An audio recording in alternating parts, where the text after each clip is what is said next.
In the autumn of 1993, a woman stood at the end of a dirt road in Robertson County, Texas, holding a letter she had carried across the Atlantic Ocean. Her name was Ingrid Brower. She was 42 years old.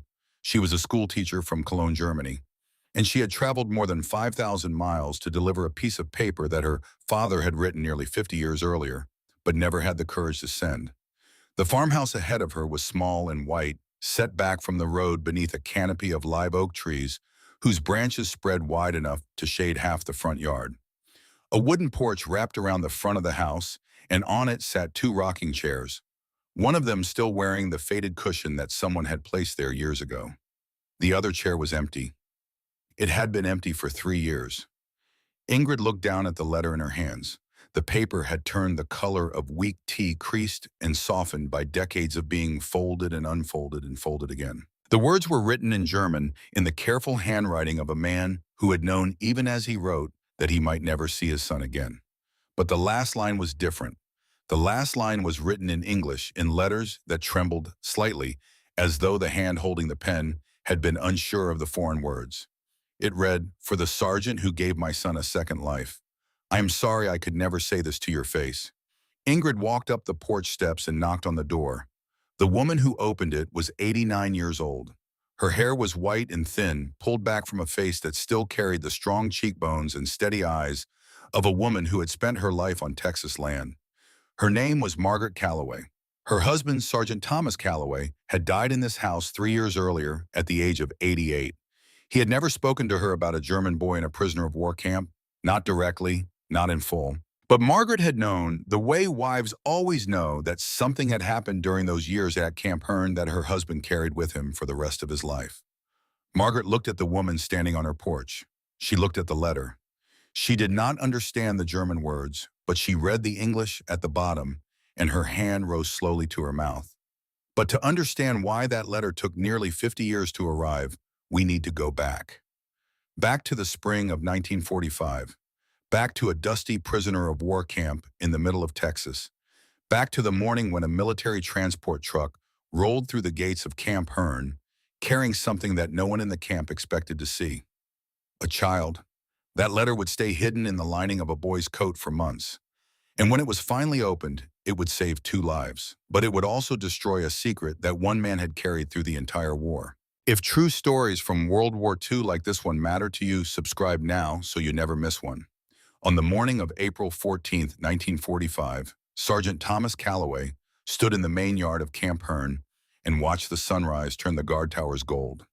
He held a clipboard in one hand and a cup of coffee in the other, and he studied the list of names on the transfer manifest the way he studied everything in his life, carefully, thoroughly, and without emotion. Calloway was 43 years old. He stood 6 feet tall with the broad shoulders and sun-darkened skin of a man who had spent most of his life working cattle and cotton on a small ranch 15 minutes down the road. His hands were rough, his jaw was square, and his eyes carried the permanent squint of someone who had looked across flat Texas land for more decades than he cared to count. He was not a combat soldier. He had never fired a weapon at another man. The Army had taken one look at his age and his experience managing 100 head of cattle and decided he was better suited to managing prisoners than fighting on the front lines. Camp Hearn sat in Robertson County, surrounded by cotton fields and cattle ranches that stretched to the horizon in every direction. It was one of more than 700 prisoner of war camps scattered across the United States, part of a system that housed over 400,000 German prisoners during the war. The camp held roughly 3,000 men behind its barbed wire fences, and Calloway had processed more than 2,000 of them through his registration desk without ever losing his composure. He did not hate the prisoners. He did not feel sorry for them. He processed them. He assigned them to work details. He made sure they were fed and housed according to the Geneva Convention. And every evening, he drove home to his ranch, sat on his porch, and tried not to think about the fact that somewhere in a forest in Germany, his son's body lay in a grave he would never visit. Danny Calloway had been 17 years old when he died. He had volunteered for the Army at 17 with his father's reluctant signature on the consent form, because Danny was the kind of boy who believed that duty was not something you talked about, but something you did. He shipped out in September 1944. He was assigned to the 28th Infantry Division. He was sent into the Hurtgen Forest in November, into what would become one of the bloodiest battles American forces ever fought in Europe. More than 33,000 American soldiers were killed or wounded in those dark frozen woods. Danny was one of them. He was killed on November 19th, 1944, 3 weeks before Christmas. The telegram arrived on a Tuesday. Thomas was in the barn when Margaret came running with the yellow paper in her hand, and he knew before she said a word what it meant because Margaret never ran. He read the telegram once. He folded it. He put it in his shirt pocket. He finished feeding the cattle. Then he went inside, sat at the kitchen table, and did not speak for 3 days. Since that telegram, Thomas Calloway carried two things in his breast pocket at all times.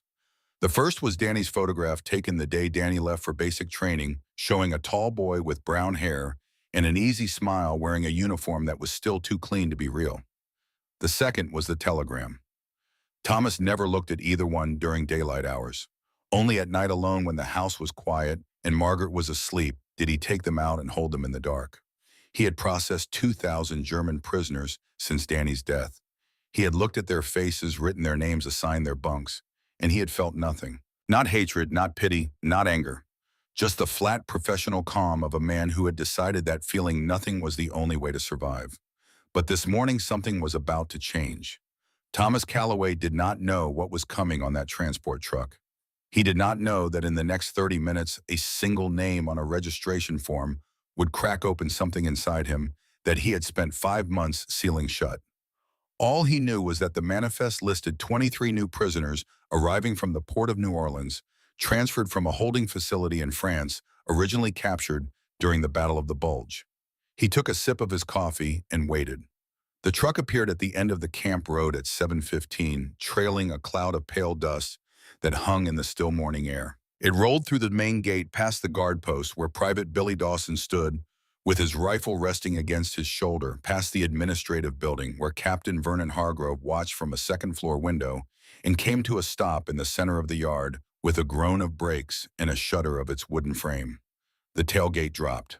The prisoners began climbing down. They came out one by one, blinking in the bright Texas sunlight, adjusting their worn uniforms after the long journey. Most of them were men in their 20s and 30s, unshaven and hollow-eyed, carrying the particular exhaustion of soldiers who had been captured, transported across an ocean, moved from one facility to another, and had long since stopped trying to understand where they were being taken. They formed a loose line in the yard without being told. They had done this before. Calloway stood at the registration table with his clipboard and began checking names. He did not look up as each prisoner stepped forward. He asked the standard questions. In a flat voice, wrote the answers, attached the identification tag, and moved to the next man. The process was mechanical, efficient, and completely routine. Then the last prisoner stepped down from the truck. The yard went quiet. It was not a dramatic silence, not the kind that happens when someone fires a weapon or shouts an order. It was the kind of silence that spreads slowly, beginning with the men nearest the truck and rippling outward as one person after another turned to look and then stopped moving. The boy was small. That was the first thing everyone noticed. He was no taller than 5'4" with narrow shoulders that disappeared inside a German military jacket, at least 2 sizes too large. His trousers were held up by a belt cinched to its last hole, and his boots, caked with dried mud from a continent he had left behind weeks ago, looked heavy enough to anchor him to the ground. His face still carried the softness of someone who had not yet finished growing. There was no trace of stubble on his cheeks. His eyes were light gray, large, and filled with the careful watchfulness of a boy who had learned that looking away at the wrong moment could mean the difference between safety and disaster.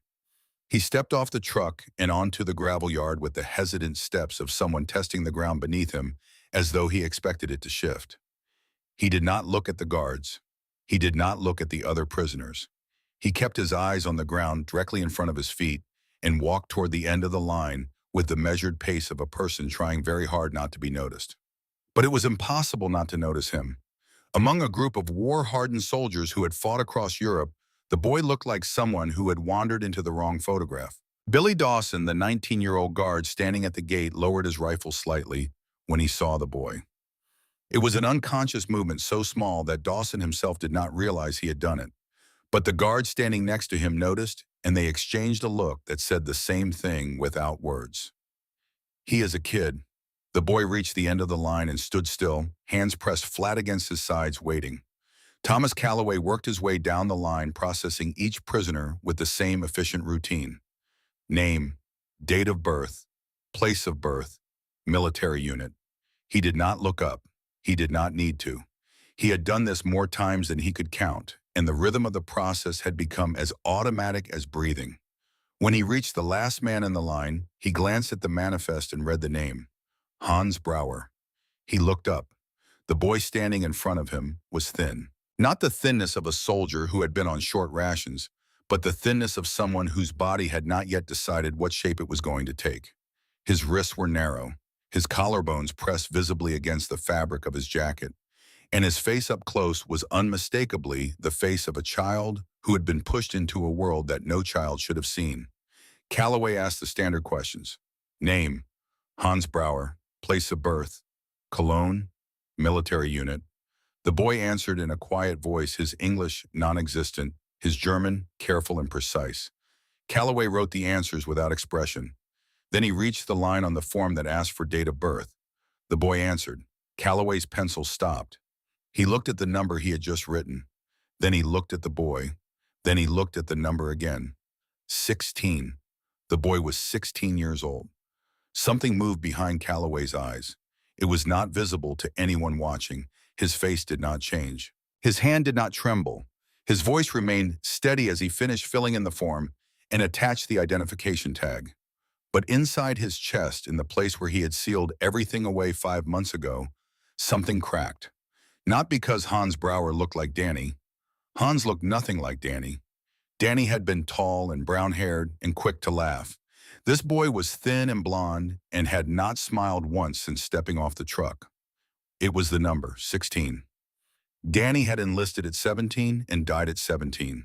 This boy was 16, 1 year younger, and he was standing here alive inside a prisoner of war camp in Texas, while Danny was lying in a grave in a forest in Germany that Thomas Calloway would never visit. Calloway finished the form. He handed the boy his identification tag and pointed toward the group of new arrivals being led toward the barracks. The boy took the tag, nodded once, and turned to walk away. Calloway watched him go. It was the first time in 5 months that Thomas Calloway had watched a prisoner walk away from his desk. The first time he had followed a figure with his eyes across the yard. The first time that a name on a form had meant anything more than ink on paper. But Calloway did not know what was hidden inside the lining of the boy's oversized jacket. He did not know that the boy walking away from him was carrying a letter written by a dead man. And he did not know that the man responsible for that death was already inside Camp Hearn, sleeping 3 bunks away from where the boy would lay his head tonight. The guard assigned to lead the new arrivals to their barracks walked the group across the camp along a gravel path that ran between 2 rows of identical wooden buildings. The barracks were long and low, raised slightly off the ground on wooden blocks with narrow windows that let in thin strips of light and plain wooden steps leading to each entrance. Inside, 2 rows of bunk beds lined the walls, separated by a narrow aisle. Blankets were folded at the foot of each bed, and a few small tables stood near the windows for personal belongings. The older prisoners chose their bunks quickly, moving with the automatic efficiency of men who had done this many times before. Within minutes, most of the spaces were claimed. Hans Brauer stood near the doorway, watching the others settle in a small bundle of belongings held against his chest. He did not move until one of the older prisoners, a man in his 50s with gray hair and a calm face, gestured toward an empty bunk near the far end of the room. The man's name was Otto Wendt. He was 52 years old and a former high school teacher from Hamburg who had been captured in North Africa in 1943 and transferred to Camp Hearn more than a year ago. Otto spoke quietly, read every evening from books in the camp library that the Red Cross had provided, and was respected by the other prisoners for his steady temperament and his refusal to involve himself in the political divisions that ran through the camp like cracks in dry earth. Otto had recognized immediately that the boy was not a real soldier. The way Hans held to the shovel the next morning, during work detail, the way he stood in line, the way his eyes moved constantly across every room he entered, all of it told the story of someone who had been thrown into war rather than trained for it. Otto said nothing. He simply positioned himself near Hans during work assignments, showed him how to stack supply crates, so they would not shift, and quietly explained which parts of the camp to avoid and which groups of prisoners to stay away from. Because Camp Herne, like every German prisoner of war camp in America, was divided. On one side were the men who still believed in the Reich, former SS officers, Hitler Youth fanatics, men who enforced loyalty through intimidation and violence, who watched for anyone who spoke against Germany or showed friendliness toward the Americans, and who punished disloyalty with beatings administered in the dark spaces between barracks where the guards could not see. On the other side were the men who had never believed or who had stopped believing or who had simply grown too tired of war to care about ideology anymore. Teachers, farmers, factory workers, men who had been drafted and sent to fight for a cause they did not choose. The leader of the first group was a man named Klaus Vollmer. Vollmer was 34 years old. He had served as an Oberfeldwebel in the Waffen-SS before being captured in France in 1944. He was tall and square-jawed with pale blue eyes that carried the flat, patient quality of a man who was accustomed to being obeyed. He did not raise his voice inside the camp. He did not threaten openly. He controlled the barracks through arrangement, through the careful positioning of allies, through the silent understanding that any prisoner who crossed him would find himself isolated, hungry, and vulnerable. When Vollmer saw Hans Brauer walk across the yard on his first morning in camp, his reaction was different from everyone else's. He did not look surprised. He did not look sympathetic. He studied the boy the way a man studies a document that contains information he was not expecting to encounter. His eyes moved from the boy's face to the name tag hanging from his jacket. Brauer. The name registered behind Vollmer's eyes like the click of a lock turning. Vollmer knew that name. He had encountered a man named Brauer before, in Cologne, in the summer of 1944, and that encounter had ended with a gunshot. But Hans did not know this. Not yet. That evening, Hans Brauer sat in the mess hall of Camp Herne and received his first meal as a prisoner of war on American soil. He carried his metal tray along the serving line while the cooks placed portions onto his plate, and when he looked down at what they had given him, he stopped walking. On the tray was beef chili, thick and dark, simmered with beans and spices that released a smell unlike anything he had encountered in months of military rations. Beside it were 2 slices of white bread, soft and fresh, nothing like the hard black bread that German soldiers had been eating since 1943. A spoonful of butter, pinto beans cooked until they were tender, and a cup of coffee. Real coffee. Not the ersatz substitute made from roasted barley and acorns that the German military had been issuing for 2 years. Real coffee, black and hot, with a smell that rose from the cup and entered his lungs and unlocked a memory he had been trying to keep shut. Hans sat down at the long wooden table and wrapped both hands around the cup. The warmth spread through his fingers and up his arms and into his chest, and suddenly he was not in a mess hall in Texas anymore. He was in a kitchen in Cologne on a morning in August 1944, watching his father pour the last real coffee the family owned into 2 cups. His father had held his cup with both hands exactly the way Hans was holding his now, and he had looked at Hans across the small kitchen table and said, "Drink slowly, son. This might be the last one for a long time." That was the last morning Hans had spent with his father. 2 weeks later, the Gestapo came. Hans took a sip of the kiwi at Camp Herne and closed his eyes. For the first time since leaving Cologne, he felt his father nearby. Not as a memory or a ghost or an idea, but as a physical presence, as real as the warmth of the cup in his hands. The taste of real coffee had brought Friedrich Brauer back from the dead for exactly as long as it took to swallow. Around him, the other prisoners ate their meals and talked quietly, accustomed to the American food after months in the camp. But for Hans, the meal was something else entirely. It was a contradiction that he could not resolve. He was eating better food than he had eaten in 6 months, food that was warm and plentiful and real, and he was eating it inside a prison built by the enemy in a country he had been taught to fear, while the man who had raised him was dead because he had dared to oppose the government that had sent Hans here. Hans finished his meal in silence. He did not speak to the prisoners sitting near him, and they did not speak to him. The ordinary sounds of the mess hall filled the space between them. Metal trays on wooden tables, quiet conversations, the movement of guards along the walls, and Hans sat among it all like a stone dropped into a stream, present but untouched by the current and flowing around him. That night in the barracks, Hans lay on his lower bunk and stared at the underside of the bed above him. The room was dark except for thin lines of moonlight that came through the windows. Around him, 20 men breathed the deep, steady breathing of sleep. Outside, a guard's boots crunched on the gravel, path faded, returned faded again. Hans pressed his hand against his chest, against the inside of his jacket, and felt the shape of the letter through the fabric. It was still there. Sewn into the lining by his mother's hands on the night before Volkssturm, officers came to take him away.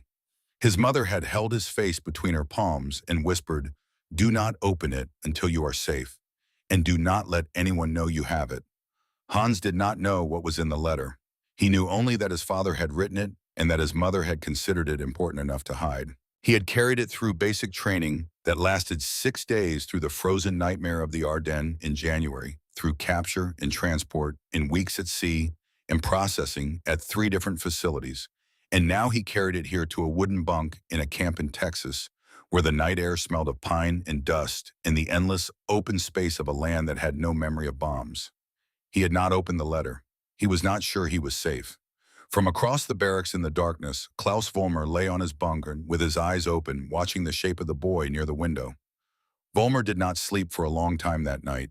He was thinking about Cologne, about a doctor's office, about a name on a report he had filed with the Gestapo 14 months ago, and about what it meant that the son of that doctor was now sleeping 3 beds away from him on the other side of the world. 15 minutes down the road from Camp Hearn, Thomas Calloway sat on the porch of his farmhouse and listened to the crickets. Margaret had gone to bed an hour ago. The dishes from dinner were washed and put away. The house was dark behind him. He reached into his breast pocket and took out Danny's photograph. He held it in the moonlight, tilting it until he could see the familiar smile, the clean uniform, the eyes that did not yet know what was coming. Then, for the first time since Danny's funeral, Thomas Calloway spoke to his son. 16 years old, Danny. The boy is only 16 years old. He put the photograph back in his pocket and sat in the dark for another hour, listening to the sounds of the Texas night, thinking about a German boy asleep behind barbed wire, wondering if somewhere in a German prison camp, some German sergeant had looked at Danny and thought the same thing. He did not know the answer. He would never know. What he did know was that tomorrow morning, Captain Vernon Hargrove would place a document on his desk with the name Hans Brauer at the top and a single recommendation typed below it in clean military letters: transfer to specialized interrogation facility. Reason: suspected Hitler Youth affiliation. Classification: potential threat. And with that document, the 30-day clock would start ticking. 30 days to prove that a 16-year-old boy in a German uniform was not the enemy. 30 days before Hans Brauer would be sent to a place where no one would ask to hear his story. Calloway did not know any of this yet. He sat on his porch and breathed the night air, and did not know that the war he thought he had avoided was about to find him in the quietest, most unexpected way. It would not come with bullets or bombs. It would come with a piece of paper. And the battle would not be fought on a field. It would be fought inside an office between 2 men who had both lost someone they loved, arguing over the fate of a boy who reminded them both in different ways of everything the war had taken. But that is tomorrow. Tonight the camp is quiet. The boy's asleep. The letter is hidden. And the man who killed his father lies 3 bunks away, staring at the ceiling, planning his next move. Captain Vernon Hargrove arrived at Thomas Calloway's office at 6:30 in the morning, before the prisoners had finished their breakfast, before the work details had been assigned, before the sun had climbed high enough to burn the dew off the barbed wire fences that surrounded Camp Hearn. He carried a brown folder under his arm and walked with the measured precision of a man who had never once been late for anything in his life. Hargrove was 38 years old. He wore his uniform the way some men wear armor. Every crease pressed sharp, every button polished, every line falling exactly where military regulations said it should fall. His face was clean-shaven and angular, with the kind of jaw that looked as though it had been designed specifically for giving orders. He spoke in a voice that never rose above a conversational tone, and he had never, in the entire time he had been at Camp Hearn, raised a hand against a prisoner. He did not need to. Vernon Hargrove had discovered something far more effective than fists. He had discovered paperwork. Hargrove had been sent to Camp Hearn 2 weeks before the new transport arrived, dispatched from the Provost Marshal General's office to evaluate and classify prisoners, with particular attention to those suspected of maintaining allegiance to the Nazi Party or connections to the SS and Hitler Youth. It was a legitimate assignment. The denazification screening program was real, operating across dozens of camps throughout the United States, designed to separate the true believers from the ordinary soldiers who had been swept up by conscription and war. Hargrove was good at his job. He was thorough. He was methodical. And he was driven by something that went deeper than professional duty. His brother, Second Lieutenant Paul Hargrove, had been 24 years old when he was captured by SS troops during the Battle of the Bulge in December 1944. Paul and 83 other American prisoners of war had been marched into a field near the town of Malmedy, Belgium, and executed by machine gun fire. The Malmedy massacre was one of the most notorious war crimes committed by the SS on the Western Front. 84 American soldiers who had already surrendered, who had already raised their hands, who had already laid down their weapons, were shot where they stood. Vernon Hargrove had received the news in January 1945. He did not scream. He did not weep. He sat in his office and read the report twice, then folded it and placed it in his desk drawer and returned to work. But something behind his eyes had changed. Something had recalibrated. Vernon Hargrove was not a cruel man. He was not irrational. He knew intellectually that not every German soldier was SS. He knew that many of the prisoners in American camps were conscripts, farmers, teachers, boys who had been handed a rifle and told to march. But he also knew that the Hitler Youth Program had been training children to kill since 1933, that 16-year-old members of the Hitler Youth had fought to the death in the final defense of Berlin, and that age was not proof of innocence. His brother had been murdered by men who followed orders without question. Vernon Hargrove's mission was to make sure that no one who carried that kind of loyalty inside them was ever mistaken for harmless. He placed the brown folder on Calloway's desk and opened it. Inside was the preliminary file on Hans Brauer, 16 years old, captured during the Battle of the Bulge. Unit assignment listed as Volkssturm, attached to the 26th Volksgrenadier Division, operating in the Ardennes sector. Hargrove pointed to the unit designation and explained in his precise and unhurried voice that multiple Volkssturm units in that area had been placed under SS command. That Hitler Youth members as young as 15 had been integrated into frontline positions during the final months of the war. That a 16-year-old German prisoner with no verifiable background and a reluctance to discuss his family history fit the profile of someone who required further evaluation. His recommendation was typed at the bottom of the page in clean military letters. Transfer to Fort Meade, Maryland for specialized interrogation and denazification screening. Fort Meade was not a torture facility. Hargrove made that clear. It was a classification center where prisoners underwent extended interviews, psychological evaluation, and background investigation. But Calloway knew what Fort Meade meant for a 16-year-old boy with no allies and no one to speak for him. It meant weeks of isolation.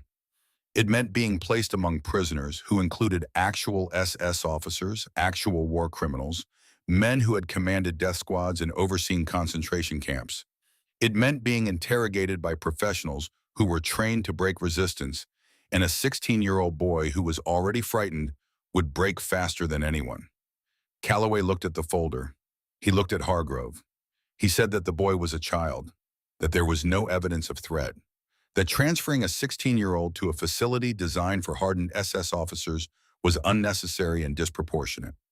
Hargrove listened to every word. Then he responded in the same calm voice he always used, the voice that made everything he said sound like established fact rather than opinion. Sergeant, I understand your sympathy, but Hitler Youth members as young as 16 fought to the death in Berlin, which is not evidence of innocence. And our duty is not to sympathize. Our duty is to protect. He paused. You have 30 days to provide evidence to the contrary. If no such evidence is presented, the transfer order will take effect. He closed the folder, left it on the desk, and walked out of the office. Calloway sat alone with the folder in front of him and the weight of 30 days pressing down on his chest like a stone. 30 days. He had 30 days to prove that a boy he had spoken to for less than 2 minutes was not a threat to the United States of America. And he had nothing to work with except a feeling in his gut that told him the boy was afraid of something inside the camp, not outside it. But feelings were not evidence, and Hargrove did not accept feelings. While Calloway sat in his office staring at a folder, Hans Brauer sat in the mess hall of Camp Hearn and watched a man walk toward his table. It was his third day in the camp. He had begun to learn the rhythms of the place, the morning bell, the work assignments, the meals, the long quiet evenings in the barracks. He had begun to recognize faces, the guards who were strict and the guards who were not, the prisoners who spoke to him and the many more who did not. Otto went the gray-haired teacher who positioned himself nearby during work details without being asked. Billy Dawson, the young American guard, who always seemed to lower his rifle slightly whenever Hans walked past. And Klaus Vollmer, the tall man with the square jaw and the pale eyes who watched everything from a distance and whose presence in any room shifted the air the way a drop in barometric pressure shifts it before a storm. Vollmer sat down across from Hans at the long wooden table. He placed his tray carefully in front of him and began eating as though the two of them had been sharing meals for years. For the first minute, he said nothing.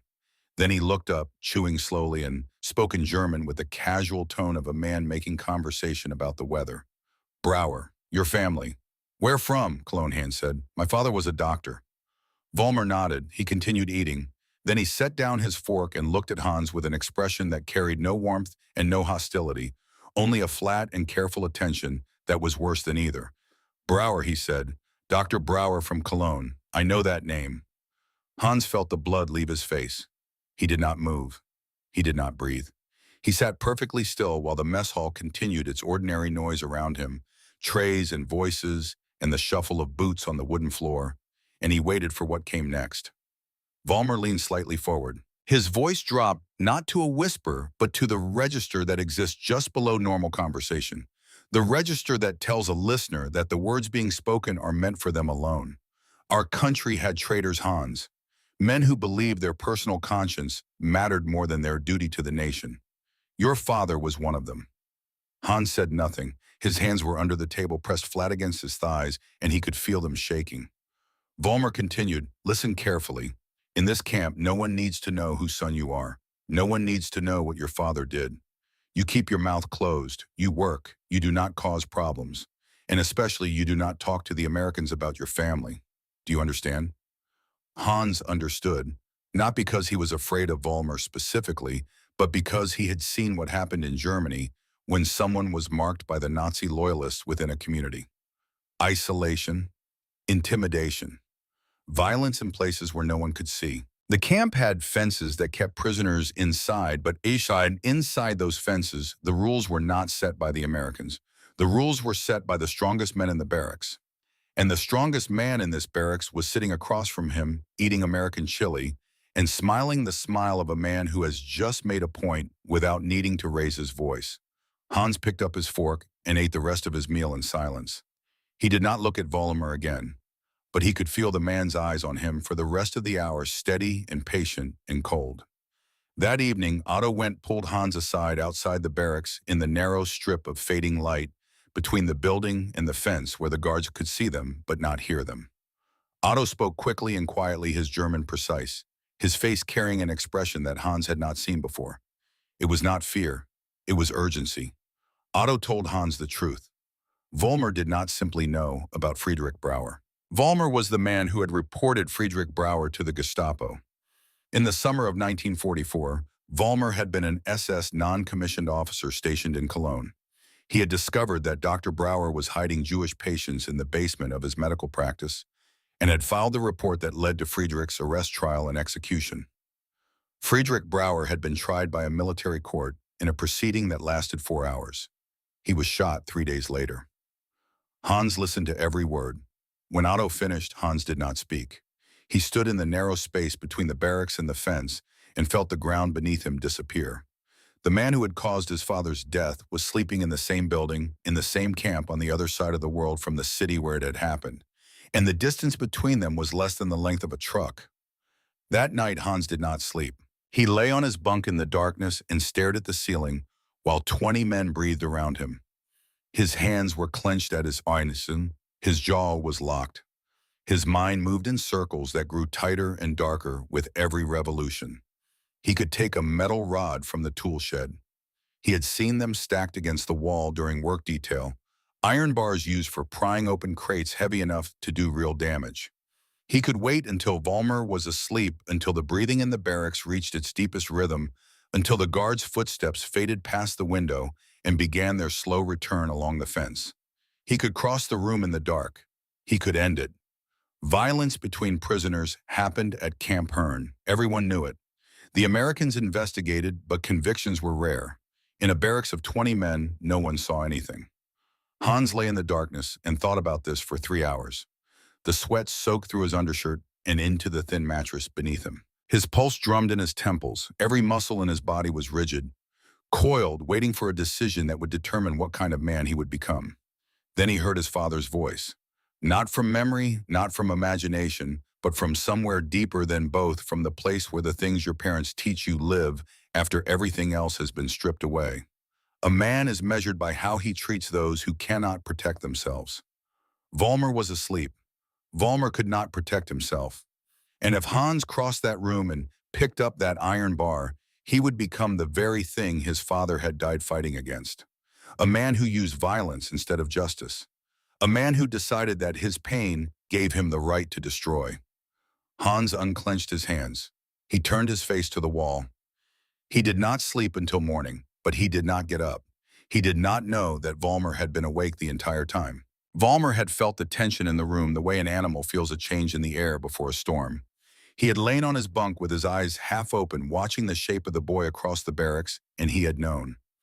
He had known that Hans was deciding, and he had known when the boy finally turned to the wall that the decision had gone the wrong way.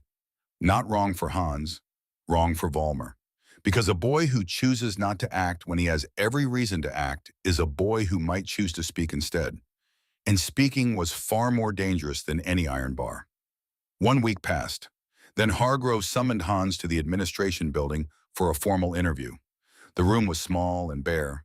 1 table, 2 chairs, a single window that looked out onto the camp yard where prisoners moved between buildings under the supervision of armed guards. Hargrove sat on one side of the table with his folder open and his pen ready. Hans sat on the other side, his hands folded in his lap, his eyes fixed on the surface of the table. Calloway stood in the corner of the room present as a required supervisor watching everything. Hargrove began with questions about Hans's military unit. Hans answered truthfully. Volkssturm attached to the 26th Volksgrenadier Division. Captured near Bastogne on January 15, 1945. Hargrove wrote each answer in neat handwriting and moved to the next question. Had Hans been a member of the Hitler Youth? Hans paused. The silence lasted 5 seconds. Then he said yes. Every German child had been required to join the Hitler Youth since 1939. It was mandatory. He had participated because the law required it, not because he believed in it. Hargrove nodded. He wrote in the file, "Prisoner confirms Hitler Youth membership." He did not write the explanation. Hargrove continued. Did Hans's family have connections to the Nazi Party? Hans said no. Hargrove asked what his father's profession had been. Hans said doctor. Hargrove asked if his father was still alive. Hans looked down at the table. No. Hargrove asked when his father had died and how. This was the moment. Hans felt it arrive the way you feel the edge of a cliff beneath your feet before you look down. If he told the truth that his father had been executed by the Gestapo for sheltering Jewish patients, he would prove that his family was not Nazi. He would give Calloway the evidence needed to block the transfer.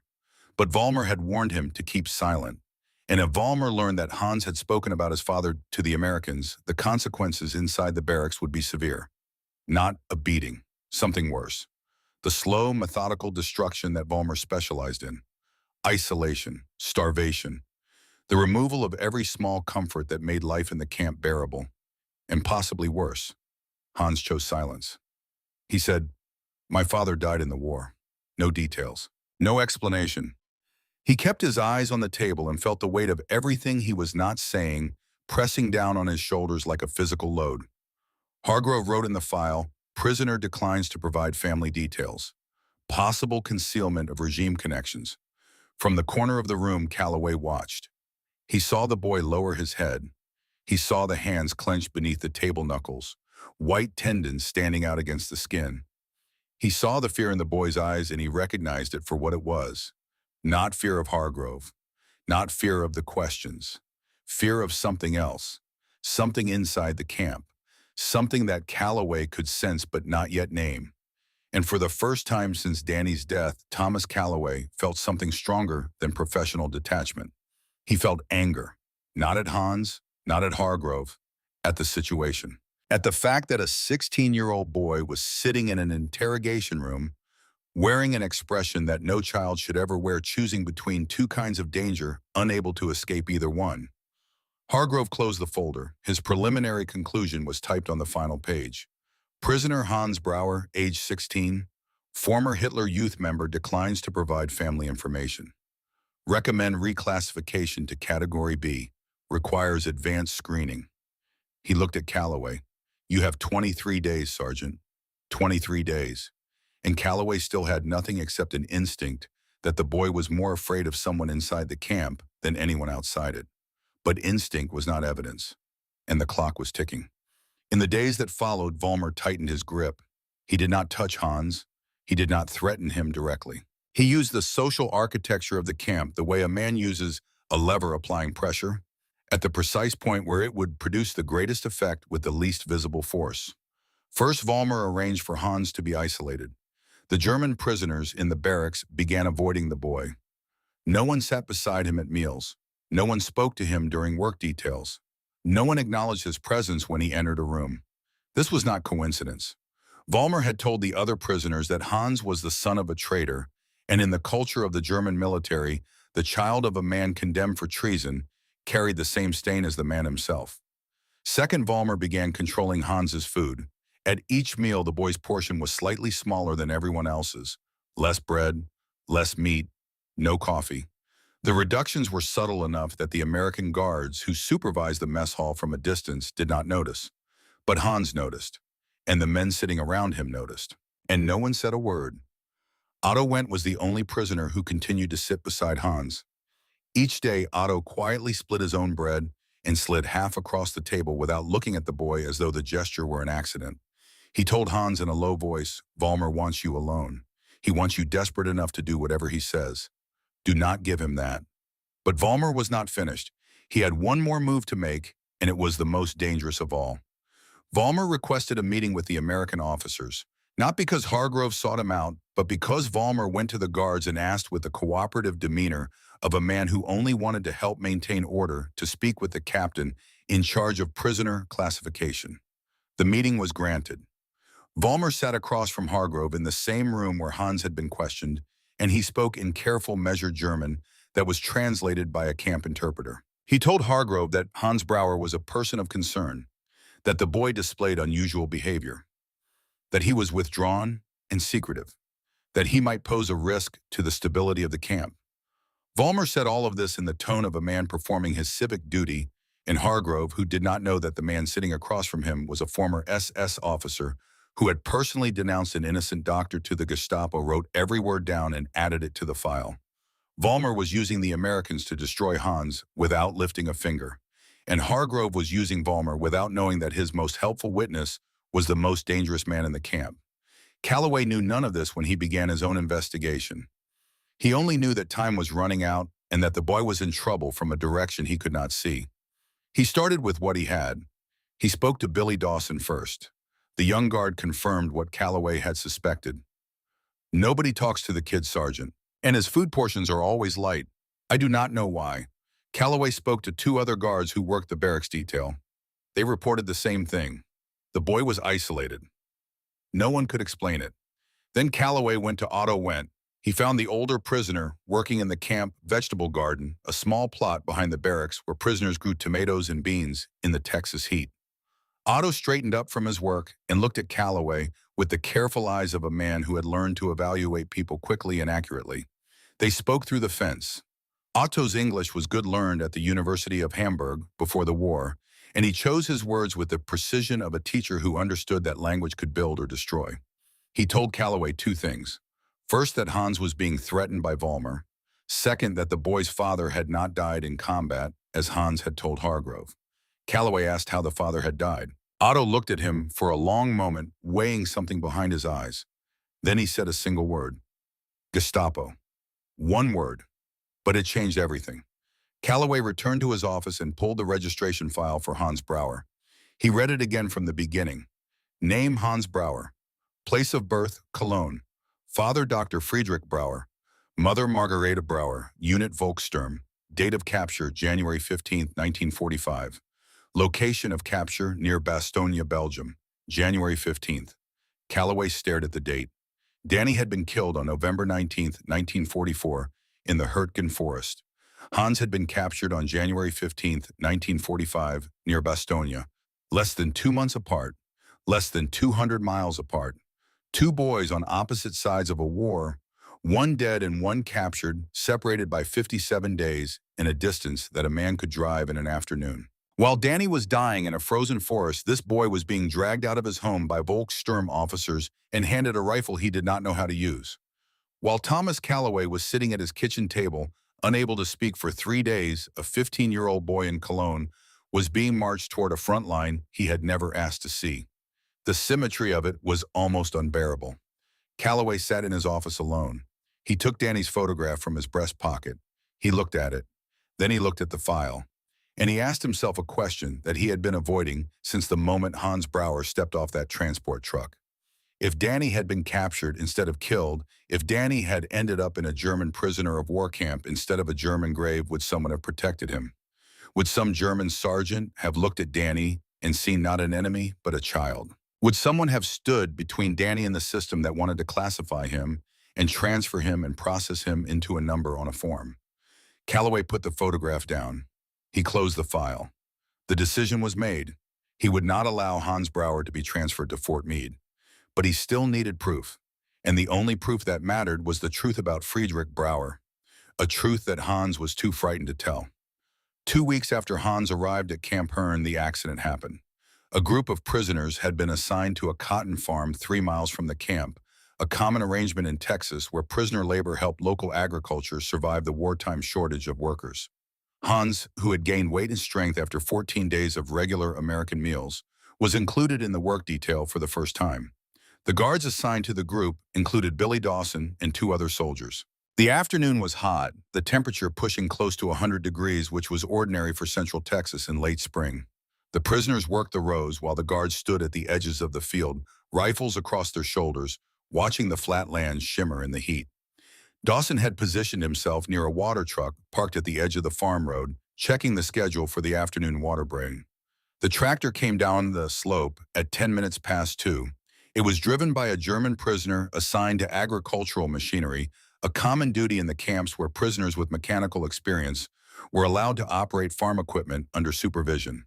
The tractor was pulling a small flatbed trailer loaded with empty cotton baskets. The slope was gentle, barely noticeable to someone walking. But for a machine carrying weight on a trailer with worn brakes, the grade was enough. The brakes failed. The tractor accelerated down the slope.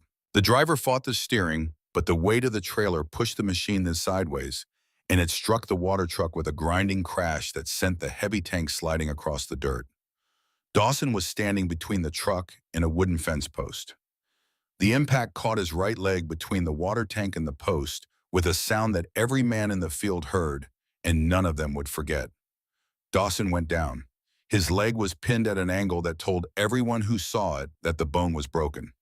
Blood began spreading across the dirt beneath him, not in the slow seep of a superficial wound, but in the steady, urgent flow that meant something deeper had been torn. The other guards ran toward him.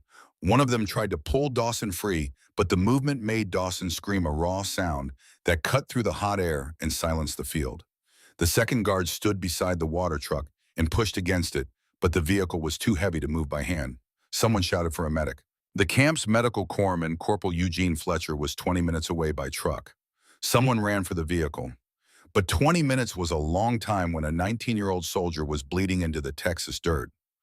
Hans was 30 yards away when the tractor hit. He heard the crash. He saw Dawson fall.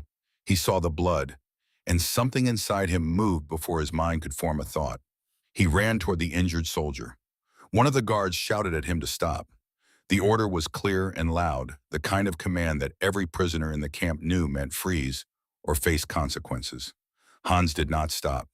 He ran past the guard, past the other prisoners who stood motionless in the field, past the wrecked tractor and the driver who was climbing out of the cab with shaking hands, and he dropped to his knees beside Billy Dawson. Dawson looked up at him with eyes that were wide with pain and confusion. The eyes of a 19-year-old boy who had never been wounded before and did not understand what was happening to his body. Blood was pooling under his right leg. The bone was visibly displaced beneath the skin. And the rate of bleeding told Hans something that his father had taught him years ago in a medical practice in Cologne, that a broken bone near the knee could tear the popliteal artery, and a torn popliteal artery could kill a man in minutes. Hans pulled his belt free from his waist. He wrapped it around Dawson's thigh above the wound and pulled it tight, using a technique that Friedrich Brauer had demonstrated on a kitchen chair when Hans was 12 years old, back when Hans thought first aid was a boring lesson, and his father was being unnecessarily cautious about a war that had not yet touched their family. Hans cinched the belt until the leather bit into the fabric of Dawson's uniform, and the blood flow slowed. He called out in German for a straight piece of wood. Otto, who had followed Hans across the field, translated the request into English. A guard broke a slat from the wooden fence and handed it over. Hans placed the wooden splint along the outside of Dawson's leg and held it in position. He did not allow anyone to move the injured soldier. He explained through Otto that if the broken bone shifted, it could sever the artery completely, and that the leg needed to remain immobilized until proper medical equipment arrived. He kept one hand on the makeshift tourniquet and one hand on the splint, holding both in place with steady pressure while the blood on the ground stopped spreading. The guards stood around him in a semicircle, their rifles lowered, watching a 16-year-old German prisoner of war perform field medicine on an American soldier with the calm, precise movements of someone who had been trained. No one spoke. No one intervened. The only sound was Dawson's breathing, which had slowed from the ragged gasps of panic to the shallow but regular rhythm of someone whose body was beginning to stabilize. When the truck arrived carrying Corporal Fletcher 22 minutes later, the medic jumped out, knelt beside Dawson, and examined the wound. He checked the tourniquet. He checked the splint. He checked the patient's pulse and breathing and the color of the skin below the injury. Then he looked at Hans, who was still kneeling in the dirt with blood on his hands and sweat running down his face, and asked a question that would change everything. "Who taught you to do this?" Otto translated. Hans answered in German, his voice steady despite the exhaustion. "My father. My father was a doctor." Fletcher stared at the boy for a long moment. Then he loaded Dawson into the truck and drove toward the camp medical facility. Dawson's leg was saved. The tourniquet had been applied at the correct position and tension. The splint had prevented the broken femur from shifting and cutting the artery. Fletcher's report filed that evening stated that without the immediate intervention of the German prisoner, Private Dawson would likely have lost the leg and possibly his life. Fletcher delivered the report to Calloway personally. "Sergeant, the German kid saved Dawson, and he knows medicine better than half the guards in this camp." Calloway read the report. He read it twice. Then he looked out the window of his office toward the barracks where Hans Brauer was sitting on his bunk, alone, washing the dried blood from his hands with water from a tin cup, while the other prisoners watched him with expressions that ranged from respect to suspicion to something that looked in the faces of Vollmer's men very much like fear. Because Hans had just done something that Vollmer could not control. He had made himself visible. He had drawn the attention of the Americans in a way that could not be ignored or erased or quietly rearranged. And when the Americans started paying attention to Hans Brauer, they would start asking questions. And those questions would lead to a letter, and that letter would lead to Vollmer. Somewhere near the wrecked tractor standing by the machine, whose brakes had failed on a gentle slope, on a hot afternoon, Klaus Vollmer wiped his hands on his trousers and watched the truck carrying Dawson disappear down the farm road. His face showed nothing, but behind his pale blue eyes, calculations were running. The boy had become a problem, and Vollmer had always known how to solve problems. Stories like this one true, stories about ordinary people choosing courage when no one was watching, deserve to be heard. If you agree, take a moment to like this video and share it with someone who needs to hear it. The accident changed the geometry of everything at Camp Hearn. It gave Calloway a reason to protect Hans that even Hargrove could not dismiss. It gave Fletcher a medical mystery that demanded answers because a 16-year-old prisoner with no formal training did not perform emergency field surgery by accident. And it gave Vollmer a timeline, because every day that Hans remained in the spotlight was a day closer to the moment when someone would ask the right question and discover the wrong answer. That evening, Calloway sat in his office and wrote a single sentence on a notepad. He underlined it twice. The sentence read, Why was a doctor's son drafted into the Volkssturm at 15? It was the right question. And the answer when it came would break open a story that stretched from a basement in Cologne to a barracks in Texas, from a letter written by a dead man to a boy who carried it against his heart without knowing what it said. But the answer would not come easily, and it would not come without cost. Because the man who held the secret was also the man who had the most to lose if that secret was revealed. And Klaus Vollmer had never been the kind of man who waited for others to act first. 23 days had become 16. The clock was still ticking. But now, for the first time since Hans Brauer arrived at Camp Hearn, Thomas Calloway had something more than instinct. He had a question, and he was beginning to see where the answer was hidden. 3 days after the accident at the cotton farm, Thomas Calloway made a decision that violated no regulation, broke no law, and followed no procedure that existed in any manual the United States Army had ever written. He arranged for Hans Brauer to be brought to the camp medical building for what the paperwork described as a routine health evaluation following physical exertion during a work detail. The paperwork was accurate in every technical sense and dishonest in every meaningful one. Calloway did not want to evaluate the boy's health. He wanted to talk to him, alone, without Hargrove, without guards, without the invisible walls that rank and nationality and barbed wire had placed between them since the morning Hans stepped off the transport truck. The medical building was a single room at the end of a row of administrative structures, furnished with an examination table, a wooden desk, 2 chairs, and a cabinet of basic supplies. The window looked out onto the back of the camp, where a line of pine trees marked the boundary between the compound and the farmland beyond. It was the quietest room in Camp Hearn, separated from the barracks and the yard by enough distance that conversations held inside it could not be overheard. Hans sat in one of the chairs with his hands resting on his knees. He had washed since the accident, but there was still a faint discoloration on his fingers where Dawson's blood had soaked into the skin and refused to come completely clean. He looked at Calloway the way he had looked at every American since arriving at the camp, with the careful measuring gaze of someone calculating the distance between himself and the nearest exit.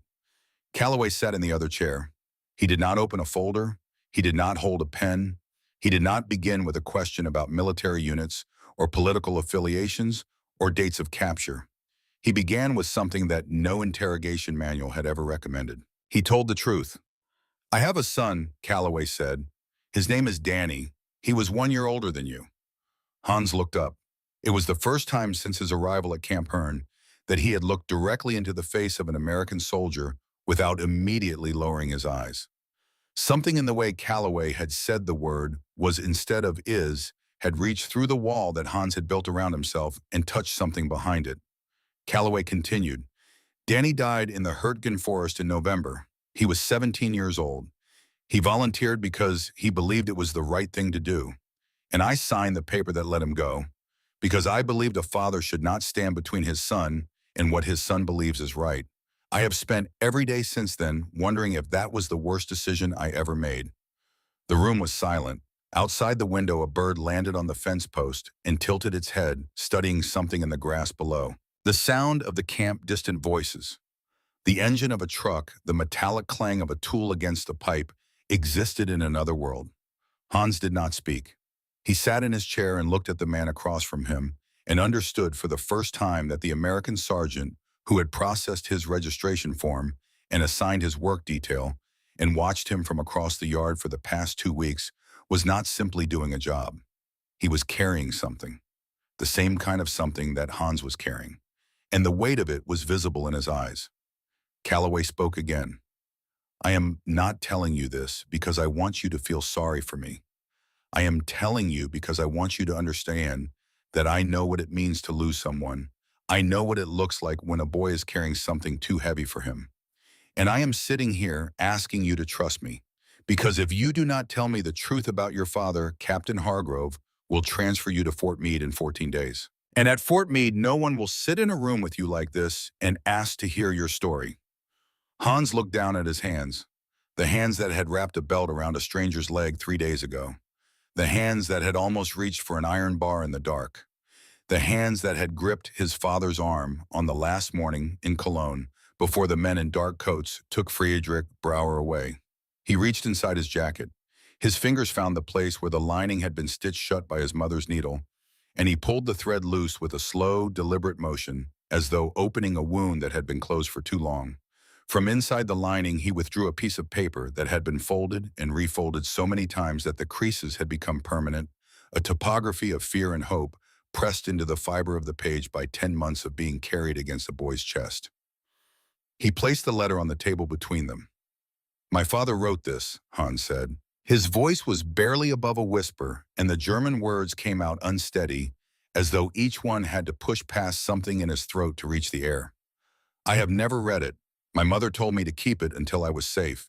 She sewed it into my coat the night before they came to take me." He looked at Calloway. "Is this safe?" he asked. Calloway looked at the letter on the table. He looked at the boy, and he said the only word that mattered: "Yes." Calloway sent a guard to bring Otto Wendt to the medical building.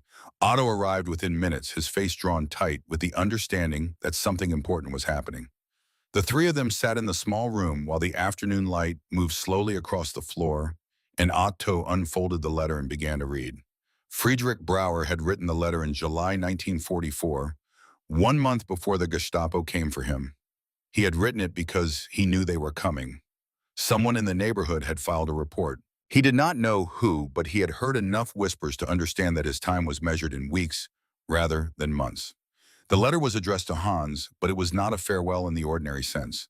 It was an explanation. Friedrich wrote that since 1941, he had been hiding and treating Jewish patients in the basement of his medical practice in Cologne. After the laws banning Jewish citizens from public medical facilities had taken effect, patients who were Jewish had nowhere to go when they were sick or injured. Some of them came to Friedrich's door in the night, brought by neighbors or by the remnants of networks that had been operating in the city since the early days of the regime. Friedrich took them in, he treated their wounds, he set their broken bones, he delivered their babies. He prescribed medications using false names and false diagnoses so the pharmacy records would not reveal what he was doing. He estimated that he had helped 23 people over 3 years.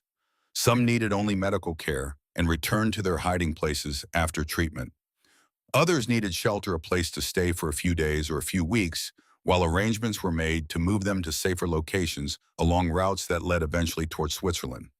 Friedrich had provided that shelter in the basement of his practice behind a wall of medical supply cabinets that he had built himself on weekends when the office was closed. Otto's voice trembled as he translated. He stopped several times to steady himself before continuing. Hans sat motionless in his chair, was hearing his father's words for the first time, learning the shape of a secret that had been hidden inside the walls of his childhood home for years without his knowledge. Friedrich wrote that he was not a hero. He wrote that he was a doctor who had taken an oath to heal, and that he could not stand in his practice and look at a patient and tell them that their blood was the wrong kind, that their name was the wrong name, that the law said they did not deserve medicine.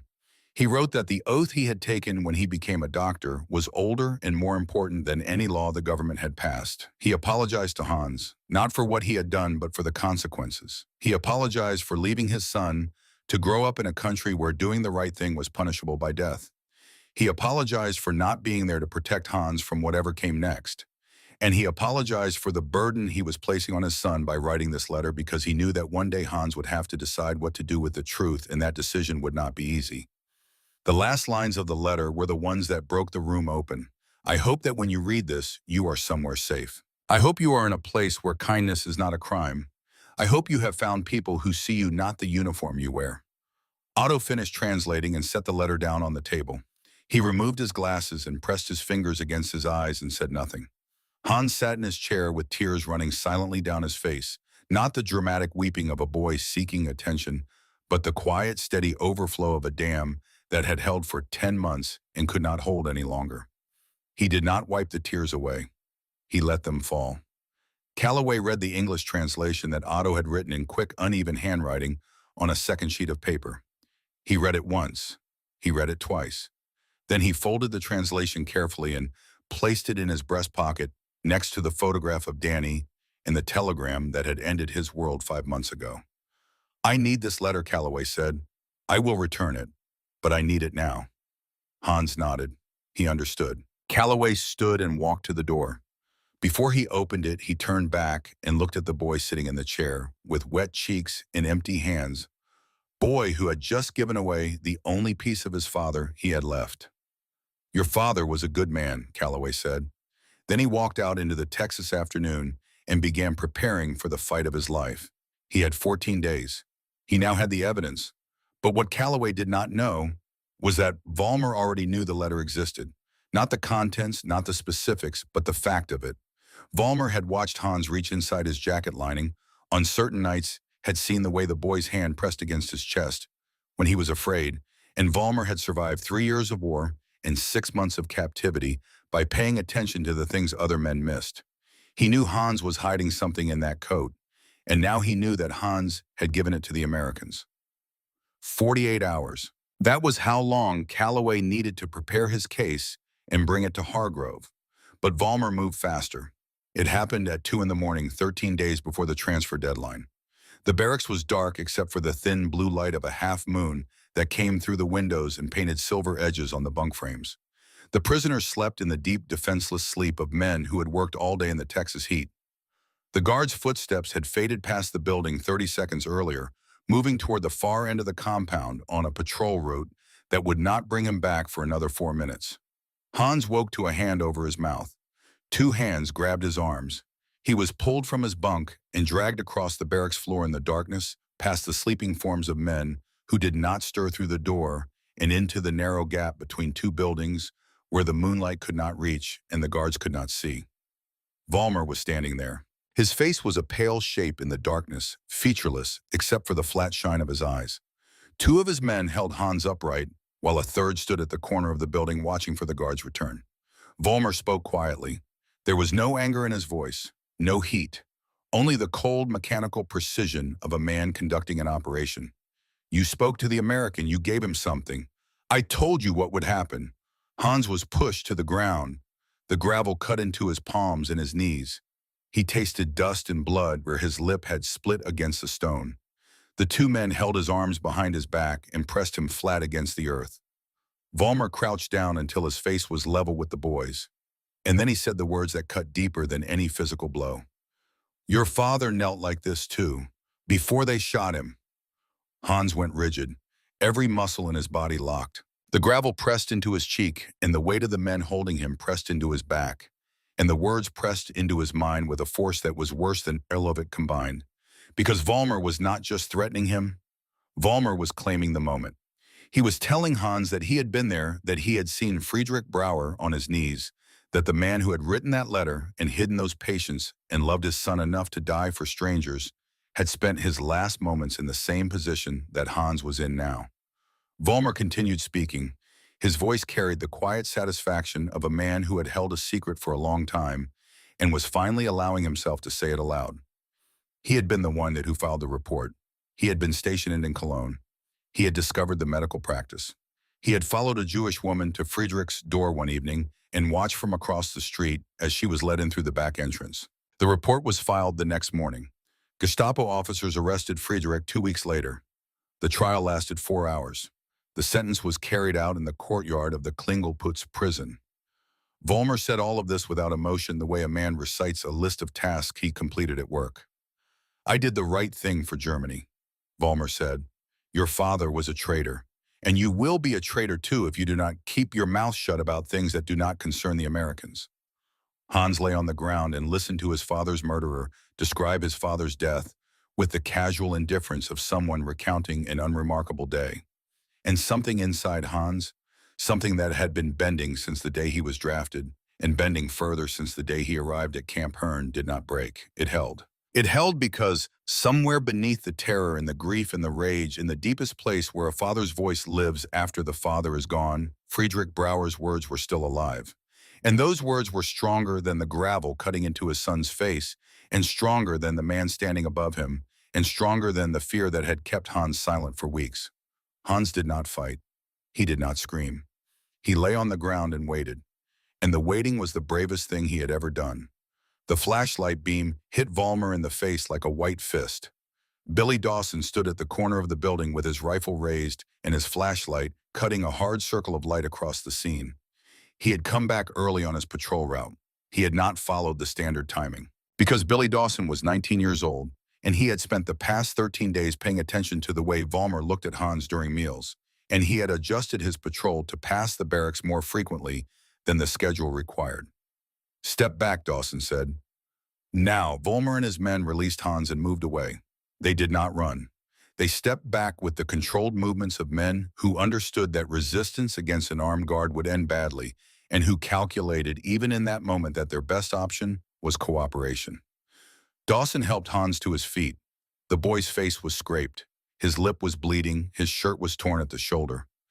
But he was standing. Dawson looked at him, and for a moment the 19-year-old American guard and the 16-year-old German prisoner stood facing each other in the moonlight, between two barracks in the middle of Texas, connected by something that neither of them had asked for and neither of them would forget. "I owe you one kid," Dawson said, "and I pay my debts." Dawson walked Hans to the medical building and reported the incident to Calloway. Vollmer and his two men were placed in the disciplinary barracks before sunrise. The next morning, Thomas Calloway walked into the administration building carrying a folder that contained 4 items. The letter written by Friedrich Brauer in July 1944, the English translation prepared by Otto Wendt, the medical report filed by Corporal Fletcher, documenting Hans Brauer's emergency treatment of Private Dawson, and the incident report from the previous night documenting the assault on Hans Brauer by Klaus Vollmer. He placed the folder on the desk in front of Captain Vernon Hargrove and stood at attention while Hargrove opened it and read. Calloway spoke in a voice that was calm and clear, and carried the weight of a man who had spent 2 weeks building a case out of fragments and instinct and was now laying the finished structure on the table for judgment. He explained everything. Friedrich Brauer had been a doctor in Cologne who had hidden and treated Jewish patients for 3 years. Friedrich had been denounced to the Gestapo and executed. Hans had been drafted into the Volkssturm at 15 because his family no longer had anyone to protect them. Hans was not the product of the Hitler Youth. Hans was the son of a man who had given his life to resist the very regime that Hargrove was trying to protect America from.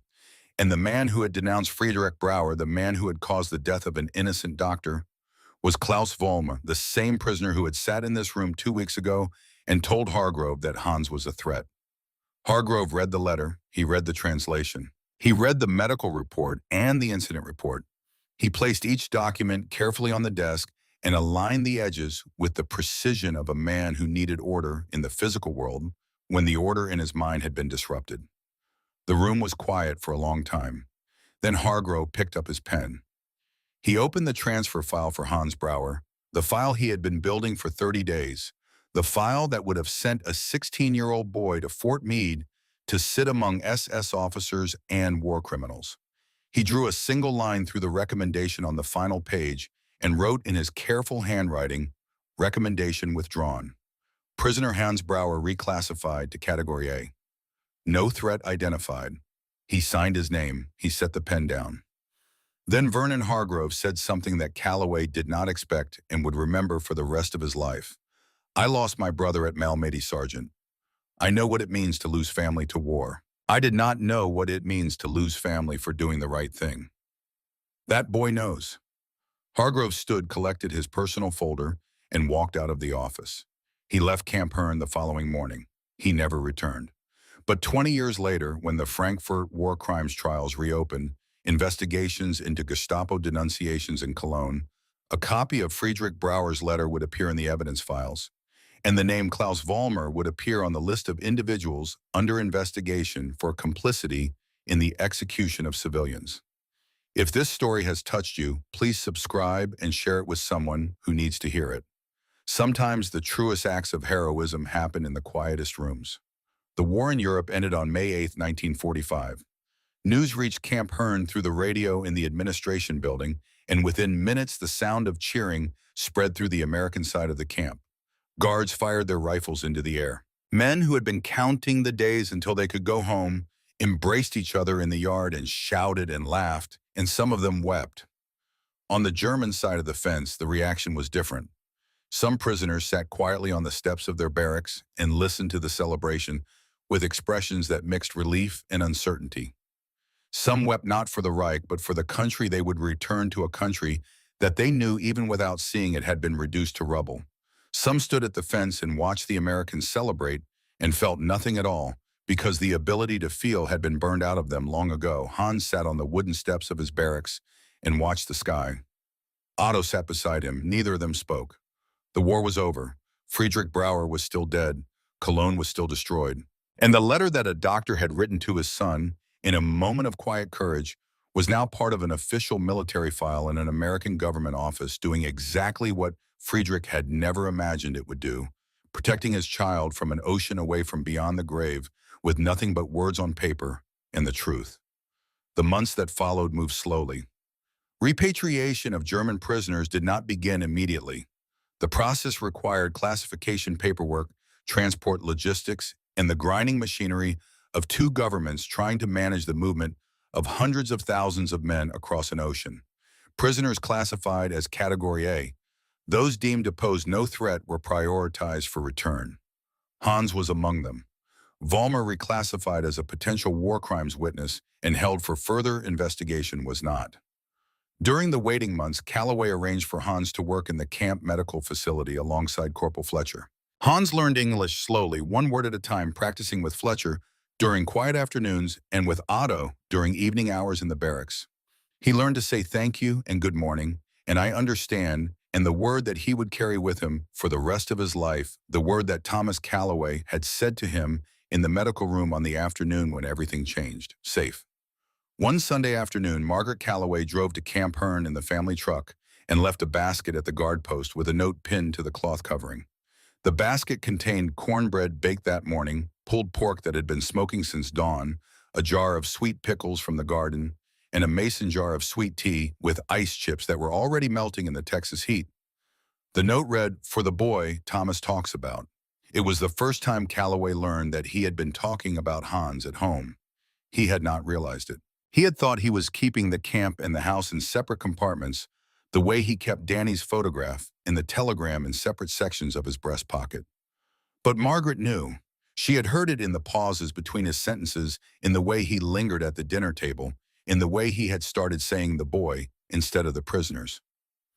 Calloway delivered the basket to the medical building where Hans was organizing supplies. Hans opened the cloth and looked at the food and did not speak for several seconds. Then he asked Otto, who was nearby, to teach him how to say two words in English. Thank her. In March 1946, nearly a year after the war ended, Hans Brauer's name appeared on the repatriation list. He would be transported by truck to the port of Galveston, then by ship across the Atlantic, then by train through France and into Germany. On his last morning at Camp Hearn, Hans was 17 years old. He had arrived at 16 and he was leaving at 17, and the 12 months between those two numbers contained more life than many people experience in a decade. He was taller by an inch. His shoulders had broadened. His face had lost the last traces of the softness that had made the entire yard fall silent on the day he stepped off the transport truck. He still did not smile easily, but when he did, the smile reached his eyes in a way that it had not when he arrived. He stood in the yard with his small bag of belongings and waited for the truck. Otto Wendt had been repatriated 2 months earlier and had left Hans with a handshake and a promise to write. Billy Dawson had been discharged and had returned to Oklahoma with a slight limp and a story he would tell his children about a German kid who saved his leg with a belt and a piece of fence. Fletcher had been transferred to another camp in Louisiana. Calloway was the last one. He walked across the yard with the measured stride that Hans had come to know over the past year. The walk of a man who moved through the world with the careful, deliberate pace of someone who had learned that rushing did not make anything arrive faster. He stopped in front of Hans, and the two of them stood facing each other in the morning light, the sergeant and the prisoner, the father who had lost a son, and the son who had lost a father, separated by a war, in a language and an ocean, and connected by something that neither of them had the words to name. Calloway reached into his breast pocket.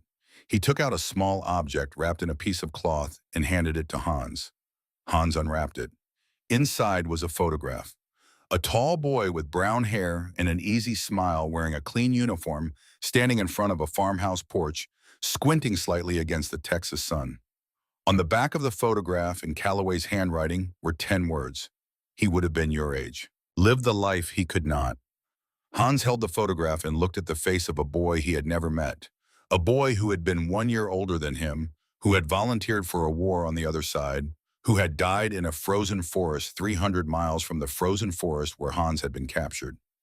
He looked at the photograph and understood what Calloway was giving him. Not a picture, not a memory, a responsibility, a life to honor by living fully because someone else could not. Hans wanted to say something. He searched for words in English, in German, in any language that existed. But some moments are larger than language. Some gratitude is too deep for sentences to reach. He stood in the yard of Camp Hearn holding a dead boy's photograph and could not make his mouth form a single word. Calloway put his hand on the boy's shoulder. 1 second, 2 seconds.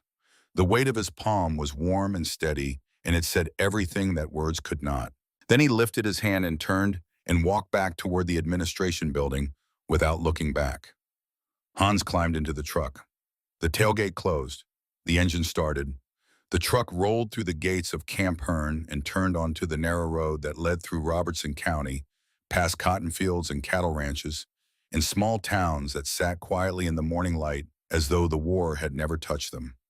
Hans pressed the photograph against his chest next to the place where his father's letter had been hidden for 10 months. He had arrived in this place as a prisoner. He was leaving as something else. He did not have a word for it yet. He would spend the rest of his life trying to find one. Hans Brauer returned to Germany. He found his mother alive in a village outside Cologne, where she had been living with relatives since the bombing destroyed their neighborhood. She was thinner than he remembered, and her hair had turned gray, but she held him for a long time without saying anything, and when she finally let go, she touched his face with both hands and studied him, the way a person studies a landscape they feared they would never see again. Hans enrolled in medical school at the University of Cologne the following year. He became a doctor as his father had been. He specialized in emergency medicine because the memory of kneeling beside Billy Dawson in the Texas dirt with blood on his hands and his father's voice in his ear had never left him. He married a woman named Elsa in 1950. They had one daughter, Ingrid, born in 1951. Hans kept 2 photographs on his desk for the rest of his professional life. One was a picture of Friedrich Brauer standing in front of his medical practice in Cologne, taken in 1938 before the war, before the hiding, before the Gestapo. The other was the photograph of Danny Calloway, the boy who never came home, with 10 words written on the back by a man who had given that photograph to a stranger's son because he had no other way to keep his own son's memory alive. Hans wrote a letter to Thomas Calloway in 1952. He wrote it in German because his English, though functional, was not sufficient for what he needed to say. He added a final line in English written carefully, each letter formed with the deliberate attention of a man who wanted to make sure the foreign words were perfect. For the sergeant who gave my son a second life, I am sorry I could never say this to your face. He never sent the letter. He did not have Calloway's address.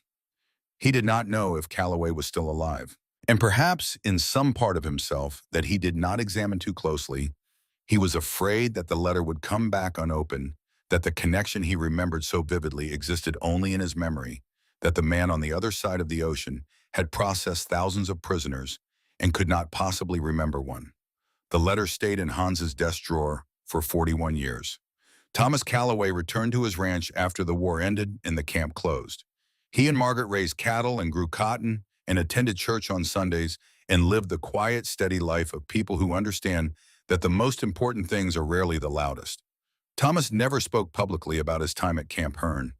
When neighbors asked about the war, he said he had been a sergeant at a prisoner camp and that it was not worth telling stories about. Margaret knew there was more, but she did not press. She had married a man who kept his deepest feelings in his breast pocket next to a photograph and a telegram, and she had learned that some silences are not empty, but full. Thomas Calloway died on a Tuesday morning in September 1990 in the bedroom of the farmhouse where he had lived for 53 years. He was 88 years old. Margaret found him in bed with his hand resting on his chest over the breast pocket of the pajamas he wore, in the place where he had always kept the photograph. She opened the pocket and found 2 items. Danny's picture faded almost to white after 46 years of being carried, and a small card yellowed and creased that she had never seen before. It was the identification tag from Camp Hearn, the tag that had been issued to prisoner number 4271 on April 14, 1945. The name on the tag was Hans Brauer. The age on the tag was 16. Margaret held the tag and the photograph and sat beside her husband for a long time. She did not know the full story. She would learn it 3 years later when a woman knocked on her door. In the autumn of 1993, Ingrid Brower traveled to Texas. Her father was still alive but too frail to make the journey. He was 64 years old, retired early from medicine after his health began to decline. He was living with Elsa in the house they had built in Cologne after the old city had been rebuilt. The doctors, with the particular gentleness that physicians reserve for their own colleagues, had told him that the decline would continue. Hans had given Ingrid the letter and told her everything. He told her about the transport truck and the registration desk and the moment when Calloway's pencil stopped moving. He told her about Otto and the vegetable garden and the food that tasted like his father's last morning. He told her about Volmer and the darkness between the barracks and the sound of a flashlight clicking on. He told her about the medical room where he had placed his father's letter on a table and asked a stranger if he was safe. He told her about the morning he left in the photograph and the 10 words on the back. And he told her about the letter he had written but never sent. Find him, Hans said, or find his family. Give them the letter. Tell them what their father did for me. Tell them that I became a doctor because of 2 men. My father, who taught me why medicine matters, and a sergeant in Texas who taught me that mercy does not require a shared language or a shared flag. It only requires a decision. Ingrid found the farmhouse through county records at the Robertson County Courthouse. She drove down the dirt road in a rented car and parked beneath the live oak trees and stood in the yard for several minutes before she could bring herself to walk to the porch. She knocked. Margaret opened the door, and the 2 women looked at each other across the distance of half a century. Ingrid held up the letter. My father wrote this for your husband, she said, almost 50 years ago. Margaret took the letter in both hands.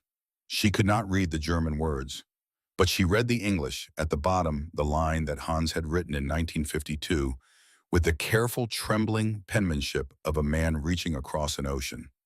For the sergeant who gave my son a second life. I am sorry I could never say this to your face. Margaret's eyes filled with tears that she did not try to stop. She understood finally what her husband had carried in his breast pocket for 45 years, alongside a photograph and a telegram. Come inside, she said. I will make coffee. Ingrid stepped through the door. Behind her, the Texas afternoon stretched golden across the fields.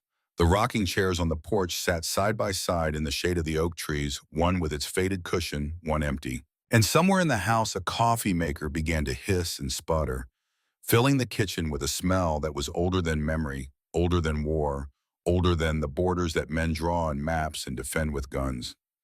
The smell of coffee, real coffee, the kind that Friedrich Brauer had poured for his son on a morning in Cologne in 1944, the last morning they had together, the morning Friedrich had said, drink slowly. Son, this might be the last one for a long time. It had been a long time, nearly 50 years. But the coffee was ready now, and the letter had finally arrived.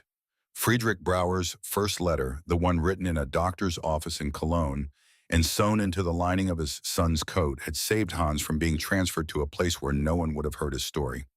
That letter traveled across an ocean inside a jacket and did what its author had hoped it would do.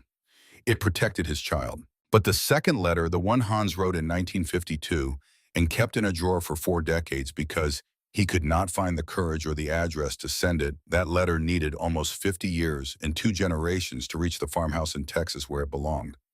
Some letters arrive on time, some arrive late, and some, the most important ones, arrive exactly when they are supposed to, carried not by mail, but by the hands of a daughter who loved her father enough to cross an ocean for him, delivered to the door of a woman who loved her husband enough to open it. Ingrid Brower stayed at the Calloway farmhouse for 3 hours. She drank coffee with Margaret in the kitchen, where Thomas Calloway had eaten dinner every evening for 50 years. She saw the photograph of Danny on the mantel. She told Margaret the story that Thomas had never fully told, the story of a 16-year-old boy and a letter and a choice made in a quiet room in the middle of a war. When she left, Margaret walked her to the porch and held her hands and said, "Thank you for coming." And Ingrid said, "Thank you for opening the door." The drive back to the airport took 2 hours. Ingrid called her father from a payphone at the terminal.